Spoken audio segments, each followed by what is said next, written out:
Indian economic survey 2025-26కి సంబంధించిన అంశాలు చూస్తున్నాము.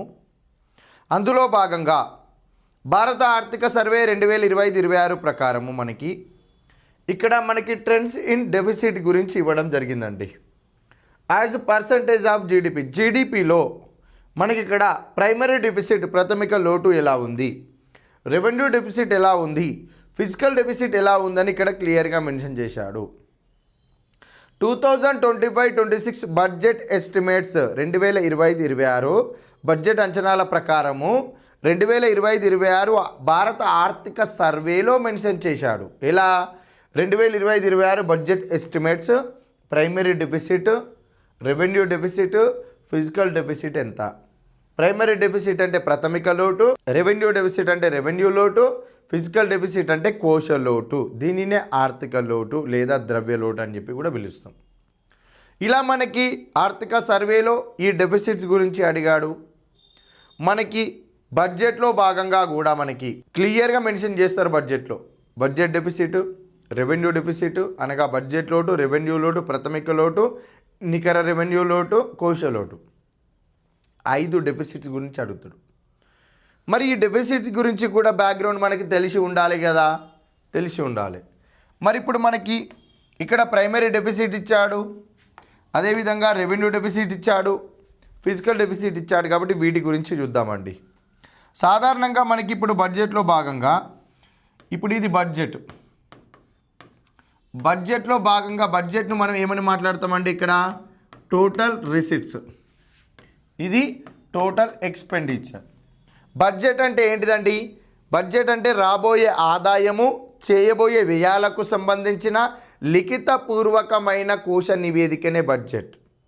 అంటే మనకి వచ్చే ఆర్థిక సంవత్సరంలో మనము ప్రత్యేకంగా మనకి ఎంత ఆదాయం వస్తుంది, ఎంత ఖర్చు చేస్తున్నామని చెప్పి మనము ఒక లిఖితపూర్వకంలో రాసుకుంటాము. దానినే బడ్జెట్ అని చెప్పి క్లియర్గా మెన్షన్ చేస్తున్నాం. ఇందులో రాబోయే ఆదాయము అంటే టోటల్ రిసిట్స్. ఈ టోటల్ రిసిట్స్లో మనకి ఏమేమి ఉంటాయండి?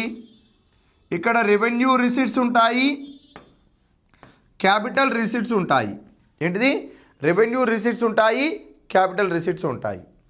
టోటల్ ఎక్స్పెండిచర్లో కూడా రెవెన్యూ ఎక్స్పెండిచర్ ఉంటుంది, అదేవిధంగా క్యాపిటల్ ఎక్స్పెండిచర్ ఉంటుంది. ఓకేనా? రైట్. మన ఇక్కడ డెఫిసిట్స్ అంటే ఏమేమి డెఫిసిట్స్ గురించి మాట్లాడుతున్నాము? ఇగో ప్రైమరీ డెఫిసిట్ అన్నాము, అదేవిధంగా ఫిజికల్ డెఫిసిట్ అన్నాము, ఇగో రెవెన్యూ డెఫిసిట్. వీటి గురించి మనకి ఇక్కడ ఇచ్చిండండి సర్వేలో. ఓకేనా? ఇవి మనం ఇక్కడ చూడాలి. Okay, right. ఇగో రెవెన్యూ రిసిట్స్లో మనకి ఏమేమి ఉంటాయండి? ట్యాక్స్ రెవెన్యూ ఉంటుంది, నాన్ ట్యాక్స్ రెవెన్యూ ఉంటుంది. ఏంటిది? ట్యాక్స్ రెవెన్యూ ఉంటుంది, నాన్ ట్యాక్స్ రెవెన్యూ ఉంటుంది. ఈ ట్యాక్స్ రెవెన్యూలో ఇగో డైరెక్ట్ ట్యాక్స్ ద్వారా ఉంటుంది, ట్యాక్సెస్ ఆఫ్ ఇండైరెక్ట్ అనగా ఇండైరెక్ట్ ట్యాక్సెస్ ద్వారా కూడా రెవెన్యూ వస్తుంది. ఇది రెవెన్యూ రిసిట్స్కి సంబంధించిన అంశాలు. ఓకేనా? రైట్. ఇప్పుడు క్లియర్గా చూడు. రెవెన్యూ రిసిట్స్ అనేది టోటల్ రిసిట్స్లో మనకి ఒక పార్ట్. మరి రెవెన్యూ రిసిట్స్ అంటే ఏంటిది, రెవెన్యూ రాబడులు అంటే ఏంటిది అంటే, ఇప్పుడు మనము ఏ ఇయర్కి సంబంధించిన బడ్జెట్ అండి ఇది? ప్రజెంట్ 2025-26 బడ్జెట్ ఎస్టిమేట్స్ అని ఇచ్చిండు మనకి ఇక్కడ సర్వేలో. ఓకేనా? రైట్. మరి 2025-26లో ప్రభుత్వం యొక్క సాధారణ పరిపాలనలో భాగంగా ప్రభుత్వము 2025-26 అనే ప్రస్తుత ఆర్థిక సంవత్సరంలో తన సాధారణ పరిపాలనలో భాగంగా ప్రభుత్వానికి వచ్చిన రాబడిని ఏమని పిలుస్తామంటే ఇక్కడ రెవెన్యూ రిసిట్స్, రెవెన్యూ రాబడులు అంటారు. ప్రభుత్వం 2025-26లో తన పరిపాలనలో భాగంగా ప్రభుత్వానికి వచ్చే రాబడి కోసము పన్నుల ద్వారా, పన్నేతర ద్వారా ఎంతైతే ఆదాయం వస్తుందో అది రెవెన్యూ రాబడులు అంటారు. ఈ రెవెన్యూ రాబడులు అనేది కరెంటు ప్రస్తుత ఆర్థిక సంవత్సరానికి సంబంధించిన అంశాలతో ముడిపడి ఉంటుంది. గత ఆర్థిక సంవత్సరం యొక్క లావాదేవీతో భవిష్యత్తు ఆర్థిక సంవత్సరం యొక్క లావాదేవీతో ఇక్కడ సంబంధం ఉండదు. ప్రభుత్వానికి పన్నుల ద్వారా, పన్నేతర మార్గాల ద్వారా వచ్చిన రాబడినే రెవెన్యూ రాబడి అంటున్నాము.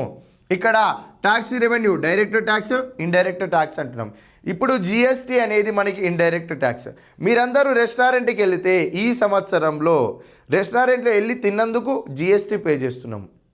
నెక్స్ట్ ఇయర్లో కూడా మీరు రెస్టారెంట్కి వెళ్ళకుండానే మీకు జిఎస్టీ పే చేయమని చెప్పి మీకు రిసిప్ట్ పంపిస్తే మీరు జిఎస్టీ పే చేస్తారా? పే చేయము. ఎందుకు ప్రస్తుత ఇయర్లో నువ్వు రెస్టారెంట్కి వెళ్ళి తిన్నావు, జిఎస్టీ పే చేసినావు.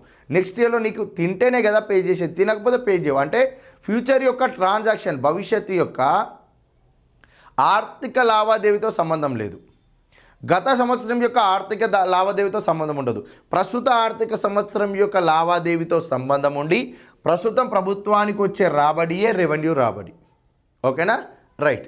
క్యాపిటల్ రిసిట్స్, మూలధన రాబడి, క్యాపిటల్ మూలధనం. ఈ మూలధన రాబడి, క్యాపిటల్ రిసిట్స్ అంటే ఏంటిది అని అంటే గత ఆర్థిక సంవత్సరం యొక్క లావాదేవీతో సంబంధం ఉండి భవిష్యత్తు ఆర్థిక సంవత్సరం యొక్క లావాదేవీతో సంబంధం ఉండి ప్రస్తుత ఆర్థిక సంవత్సరంలో ప్రభుత్వానికి వచ్చిన ఆదాయాన్ని క్యాపిటల్ రిసిట్స్, మూలధన రాబడి అని చెప్పి పిలవడం జరుగుతుంది.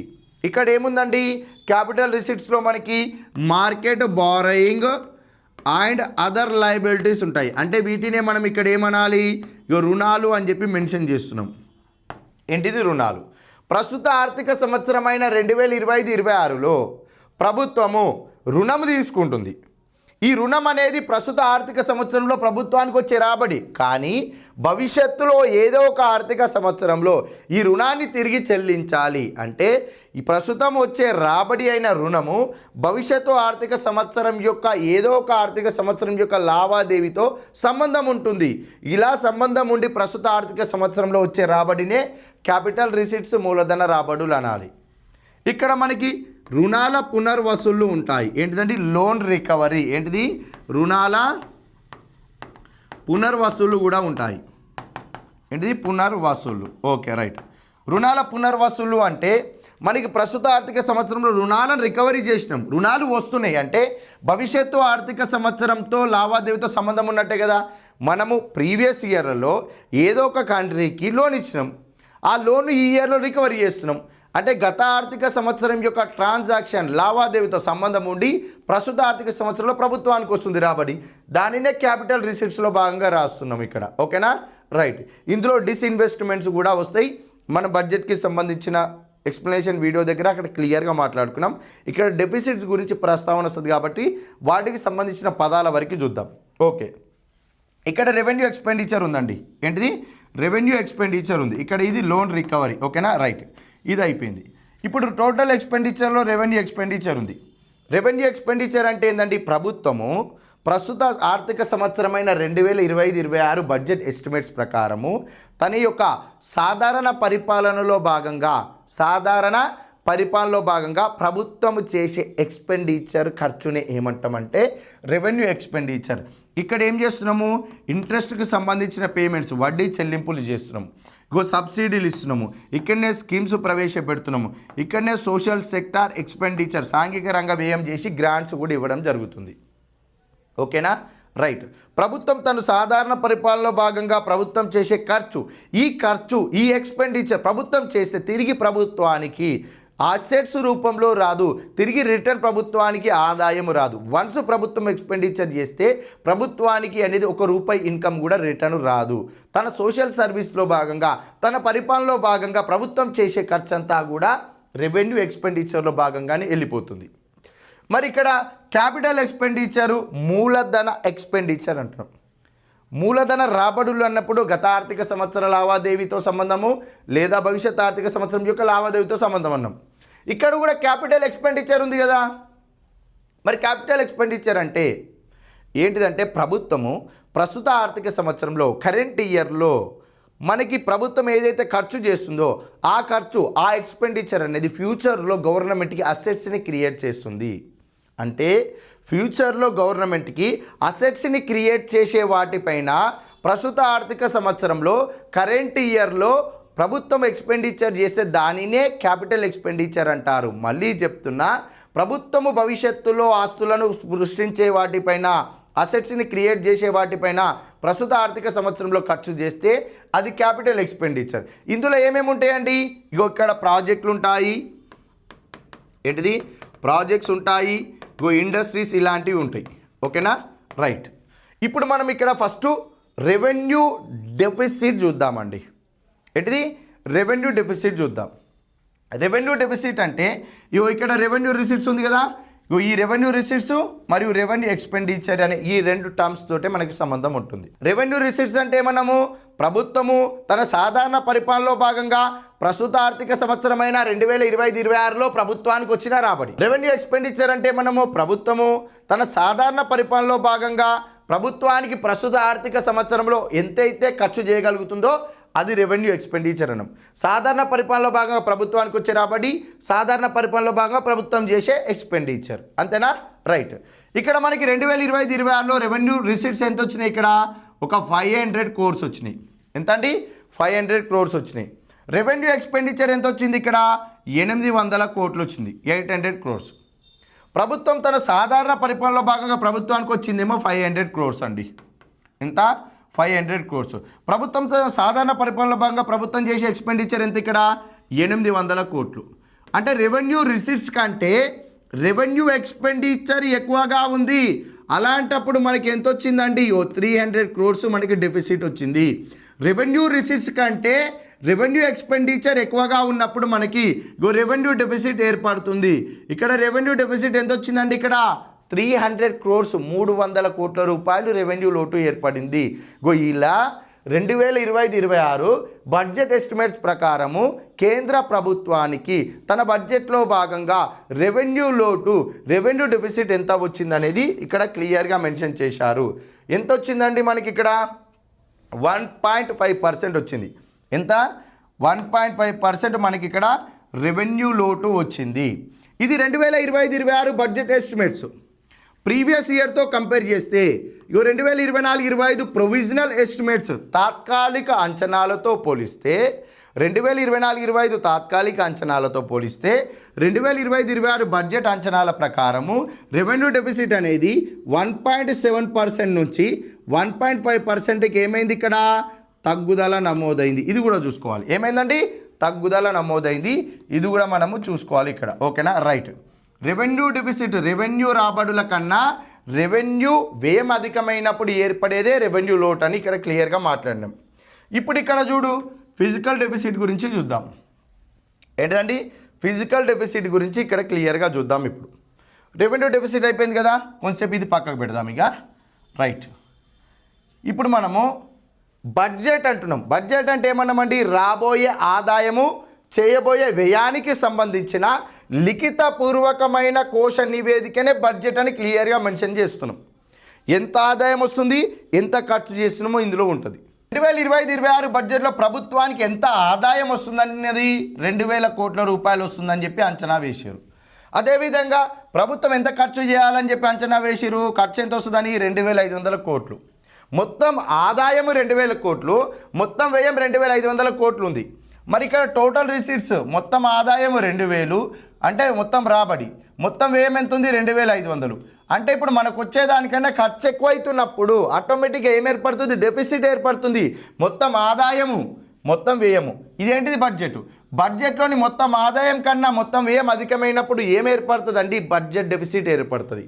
మరి ఇక్కడ బడ్జెట్ డెఫిసిట్ ఎంత ఉంది? ఇక్కడ 500 కోట్ల రూపాయలు ఉంది. ఏంటిది? 500 కోట్ల రూపాయలు ఉంది. ఇది చూడు, వచ్చింది 2000 crores, ఖర్చు చేయాల్సింది 2500 crores, డెఫిసిట్ ఎంత?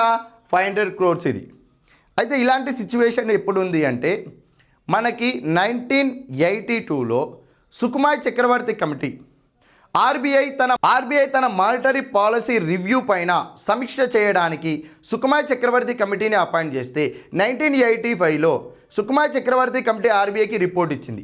ఈ రిపోర్ట్లో క్లియర్గా మెన్షన్ చేసిన అంశం ఏంటిదంటే కేంద్ర బడ్జెట్లు వాళ్ళు బడ్జెట్ ప్రవేశపెట్టినప్పుడు కేంద్ర బడ్జెట్కి వచ్చే మొత్తం రాబడిలో రుణాలను కలిపేస్తున్నారు. రుణాలను ప్రత్యేకంగా మెన్షన్ చేయకుండా ప్రభుత్వాని యొక్క బడ్జెట్లో భాగంగా బడ్జెట్ డెఫిసిట్ అని చెప్పి పర్టికులర్ అమౌంట్ చూపించి బడ్జెట్ యొక్క వాస్తవికతను తెలియజేయట్లేదు. రుణాల ప్రస్తావన లేకుండా బడ్జెట్ యొక్క వాస్తవికతను తెలియజేయట్లేదని సుకుమాయ్ చక్రవర్తి కమిటీ సూచించడం జరిగింది. మరి ఈ వాస్తవికత ఎలా ఉంటుంది అంటే ఇక్కడ చూడు, మనం క్యాపిటల్ రిసీట్స్ ఇక్కడ ఏమన్నామండి? Market borrowing and other liabilities, market రుణాలు అన్నాం కదా. ఈ రుణాలు ఏం చేశారు అంటే 1997 వరకు టోటల్ రిసీట్స్లో భాగంగా ఇక్కడ ఏం చేసారు? 2000 crores కదా. ఇందులో డైరెక్ట్గా ఒక 400 crores లోన్ ద్వారా తీసుకొచ్చిన అమౌంట్ ఉంటుంది. ఆ అమౌంట్ని ఏం చేశారంటే డైరెక్ట్ టోటల్ రిసిట్స్లోనే కలిపేస్తారు. ఇక్కడ క్యాపిటల్ రిసిట్స్లో భాగంగా 400 crores అని రాయాలి కదా, రాయరు, డైరెక్ట్ టోటల్ రిసిట్స్లో రాస్తారు. మరి ఇక్కడ బడ్జెట్లో ఎక్కడ కూడా ప్రభుత్వం 400 కోట్లు రుణం తీసుకొచ్చినట్టు కనిపించదు. మరి కనిపించినప్పుడు ఇలా చూడు, టోటల్ రిసిట్స్ 2000 crores అండి, టోటల్ ఎక్స్పెండిచర్ 2500 crores అన్నాం. ప్రభుత్వానికి ఎంత అప్పు కావాలి? 500 కోట్లు మాత్రమే అప్పు కావాలి. ఇగో ఇలా బడ్జెట్ చూపిస్తారు మనకి. 2025-26 అన్నాం కదా, ఇది 1993-94 ఇయర్ అనుకుందాం ఎగ్జాంపుల్కి. ఈ 1993-94 ఇయర్లో ప్రభుత్వం ఏం చేసింది? Total receipts 2000 crore, total expenditure 2500 crores అన్నది. ఎంత అప్పు కావాలనేది 500 కోట్ల అప్పు కావాలన్నది. మరి ఈ 2000లో ఆల్రెడీ 400 crores అప్పు ఉంది కదా, అప్పు మెన్షన్ చేయలే.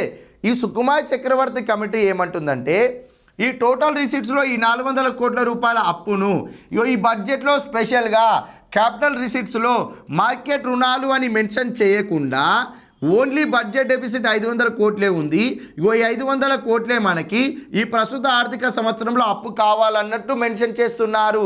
అలా చేయడం వల్ల ఆల్రెడీ ఈ 400 కోట్ల రూపాయల అప్పును బడ్జెట్లో చూపించకపోవడము వాస్తవికతను ప్రతిబింబించట్లేదు, అసలైన నిజమైన బడ్జెట్ను తెలియజేయట్లేదు. నువ్వు తీసుకొచ్చిన ఈ 400 కోట్లను ఈ క్యాపిటల్ రిసిట్స్లో ఇక్కడ రుణాల రూపంలో మెన్షన్ చేయాలి కంపల్సరిగా. ఆల్రెడీ రుణం ఎంత తెచ్చినాం? 400 కోట్లు. తీసుకురాబోయేది ఎంత? 500 కోట్లు. బడ్జెట్ డెఫిసిట్ ఎంత ఉంది? ఇక్కడ 500 కోట్లు మనం నూతనంగా అప్పు తీసుకోవాలి. ఆల్రెడీ ఈ ఇయర్లో ఎంత అప్పు తీసుకున్నాం? ఇక్కడ 400 కోట్లు తీసుకున్నాం.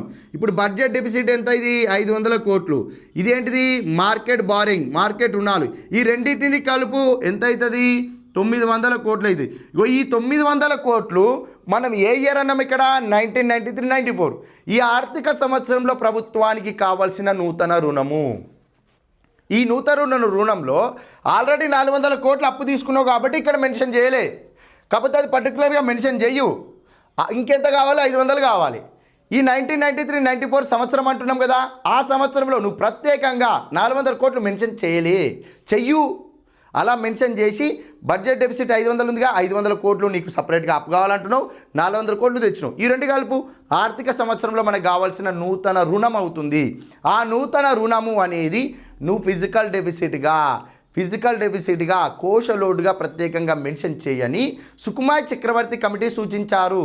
ఇలా ఇతను సూచిస్తే మనకి 1997-1998 ఆర్థిక సంవత్సరం యొక్క బడ్జెట్ నుంచి కోశలోటును తీసుకురావడం జరిగింది, ఫిజికల్ డెఫిసిట్ని తీసుకురావడం జరిగింది. అలా 1997-98 బడ్జెట్లో స్పెషల్గా ఇలా తీసుకొచ్చిన రుణాలను మెన్షన్ చేశారు. ఇక బడ్జెట్లో బడ్జెట్ డెఫిసిట్ ఎంత ఉందో చూపించారు.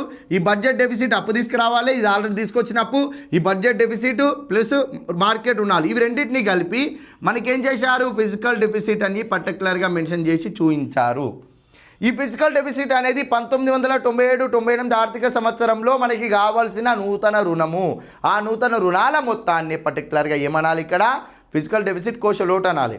ఇలాంటి కోశలోటు అనేది ప్రస్తుతము ఏ ఇయర్ మాట్లాడుతున్నాము? 2025-26 బడ్జెట్ ఎస్టిమేట్స్లో ప్రభుత్వానికి కావాల్సిన మొత్తం రుణాలు ఎంత అంటే ఇక్కడ జీడిపిలో పర్టికులర్గా ఎంత ఇచ్చిండు? మనకి 4.4% ఇచ్చిండండి.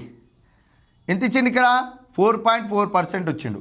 2024-25 ప్రొవిజనల్ ఎస్టిమేట్స్ ప్రకారము 2025-26 బడ్జెట్ ఎస్టిమేట్స్కి వచ్చేసరికి నీకు ఇక్కడ ఫిజికల్ డెఫిసిట్ ఏమైందండి? 4.8 నుంచి 4.4%కి ఏమైంది? తగ్గింది.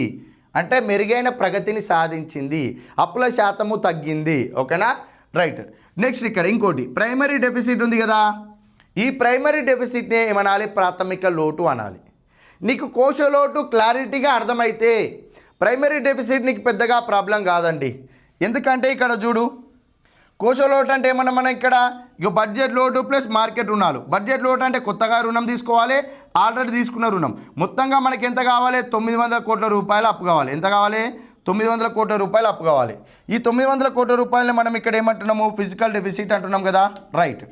ఈ ఫిజికల్ డెఫిసిట్ ఏ ఇయర్ది? 2025-26 ఆర్థిక సంవత్సరాన్ని ఇప్పుడు మనం అనుకుంటే, ఓకేనా, బడ్జెట్ ఎస్టిమేట్స్ ప్రకారము ఫిజికల్ డెఫిసిట్ మనకి ఇక్కడ 900 కోట్ల రూపాయలు అన్నాం. అంటే ఈ ఆర్థిక సంవత్సర కాలంలో నువ్వు ఏ ఆర్థిక సంవత్సరమైనా తీసుకో, 1997 తీసుకో, 1998, 1997, 1998, ఇంకేదైనా తీసుకో. మరి ఇలా ఇప్పుడు ప్రజెంట్ 2025-26 ఉంది కాబట్టి ఈ 2025-26లో బడ్జెట్ ఎస్టిమేట్స్ ప్రకారము ఫిజికల్ డెఫిసిట్ ఎంత అంటున్నాం, ఇక్కడ నూతనంగా తీసుకునే రుణాలు 900 కోట్లు అన్నాం కదా, రైట్. ప్రభుత్వము గతంలో లాస్ట్ ఇయర్లో లోన్ తీసుకొని ఉంటుంది, అంతకుముందు కూడా లోన్ తీసుకుంటుంది, అంతకుముందు కూడా మార్కెట్ బారోయింగ్ తీసుకొని ఉంటుంది. మరి గత ఆర్థిక సంవత్సర కాలాలలో ప్రభుత్వం తీసుకున్న అప్పులకు గాను ప్రస్తుత ఆర్థిక సంవత్సర కాలంలో వడ్డీలు చెల్లించాలి. ఆ వడ్డీలు ఎలా చెల్లించాలి అంటే ప్రస్తుత ఆర్థిక సంవత్సర కాలంలో ప్రభుత్వం తీసుకున్న నూతన రుణం ఎంత, 900 కోట్లు. ఈ నూతన రుణం నుండి గత ఆర్థిక సంవత్సర కాలంలో ప్రభుత్వం తీసుకున్న రుణాలకు గాను ప్రస్తుత ఆర్థిక సంవత్సరంలో తీసుకున్న ఈ రుణాల నుండి ఆ వడ్డీ చెల్లింపులు, గతంలో తీసుకున్న అప్పులకు గాను ప్రస్తుతము ఎంత వడ్డీ చెల్లింపులు 100 కోట్లు ఉన్నాయి అనుకుందాం. ఇక్కడ ఎంత వస్తుందండి, 800 కోట్లు వస్తుంది కదా. 800 కోట్లనే ప్రైమరీ డెఫిసిట్, ప్రాథమిక లోటు అంటారు. ప్రాథమిక లోటు primary deficit is equal to physical deficit కోశ లోటు మైనస్ వడ్డీ చెల్లింపులు అంటారు. ఫిజికల్ డెఫిసిట్ మైనస్ వడ్డీ చెల్లింపులు ఎలా వచ్చింది, ప్రాథమిక లోటు అంటే ప్రభుత్వానికి ప్రస్తుత ఆర్థిక సంవత్సరంలో తీసుకున్న నూతన రుణాల నుండి గతంలో ప్రభుత్వం తీసుకున్న రుణాలకు గాను ప్రస్తుతం తీసుకున్న అప్పులో నుండి వడ్డీ చెల్లింపులను చెల్లించగా ప్రస్తుతం తీసుకున్న నూతన రుణాన్నే ఫిజికల్ డెఫిసిట్, ఆ కోశ లోటు నుండి ప్రస్తుతం తీసుకున్న కోశ లోటు నుండి వడ్డీ చెల్లింపులను తీసివేయగా మనకి ఏమొస్తుంది, ప్రైమరీ డెఫిసిట్, ప్రాథమిక లోటు వస్తుంది. ఈ ప్రాథమిక లోటు అనేది 2025-26 బడ్జెట్ ఎస్టిమేట్స్ ప్రకారము ఎంత ఉందనేది ఇక్కడ మనకి క్లియర్గా మెన్షన్ చేశారు. ఎంత ఉందండి, ఇక్కడ ఎంత ఉందండి, 2025-26 బడ్జెట్ ఎస్టిమేట్స్ ప్రకారం 0.8% ఉంది. 2024-25 ప్రొవిజనల్ ఎస్టిమేట్స్ ప్రకారం ఎంత ఉంది, ఇక్కడ 1.3. అంటే గత ఆర్థిక సంవత్సరంతో పోలిస్తే ప్రస్తుత ఆర్థిక సంవత్సరం యొక్క బడ్జెట్ ఎస్టిమేట్స్, బడ్జెట్ అంచనాల ప్రకారము ఎంత, ఇక్కడ ప్రైమరీ డెఫిసిట్ కూడా తగ్గింది. ఎంత, 0.8%కి తగ్గింది. ప్రాథమిక లోటు తగ్గింది, రెవెన్యూ లోటు తగ్గింది, కోశ లోటు కూడా తగ్గింది. ఈ అంశాలు చూసుకోవాలి మనకి బడ్జెట్లో కూడా క్లియర్గా. మళ్ళీ బడ్జెట్ లోటు ఇస్తాడు, రెవెన్యూ లోటు ఇస్తాడు, ప్రాథమిక లోటు ఇస్తాడు, కోశ లోటు ఇస్తాడు, ఎఫెక్టివ్ రెవెన్యూ డెఫిసిట్, నికర రెవెన్యూ లోటు కూడా క్వశ్చన్ ఇవ్వడం జరుగుతుంది. టీజీపీఎస్సీ వారు నిర్వహించిన గ్రూప్ 2, గ్రూప్ 3 క్వశ్చన్ పేపర్లు చూస్తే అక్కడ ఈ రెవెన్యూ లోట్ల పైన కూడా క్వశ్చన్స్ రావడం జరిగింది. నెక్స్ట్ క్లాస్లో మనము విదేశీ మారక నిల్వల గురించి చూద్దాము. అదేవిధంగా క్యాపిటల్ ఎక్స్పెండిచర్ గురించి కూడా సపరేట్గా మెన్షన్ చేశాడు, దాని గురించి కూడా వివరణ చూద్దాము. ప్రతి క్లాస్లో వివరణతో పాటు ఈ అప్డేట్ను చూసుకుంటే మనకి క్లారిటీ ఉంటుంది కాబట్టి రెగ్యులర్గా మనం ఈ అప్డేట్ క్లాసెస్ని ఇవ్వడం జరుగుతుంది. కాబట్టి తప్పకుండా అందరూ చూడండి. సబ్స్క్రైబ్ చేసుకోకపోతే సబ్స్క్రైబ్ కూడా చేసుకోండి. థ్యాంక్